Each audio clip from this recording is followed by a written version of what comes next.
Hey guys, welcome back to another quick tutorial video of Tech It Simple. In this video, I'm going to show you how you can view emails in Gmail. So, without any further ado, let's dive right into this exciting video. Firstly, you have to open your Gmail in any of the browsers that you have. I'm opening this Chrome shortcut here. After opening Gmail, it will lead you to the homepage of Gmail. From there, you will see all the primary emails that you have. Similarly, you have to tap here to see the promotional emails.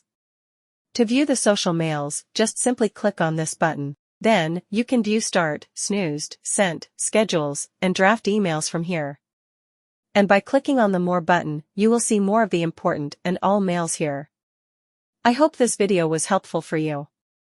If yes, don't forget to like, share, and subscribe to the channel so you never miss another update.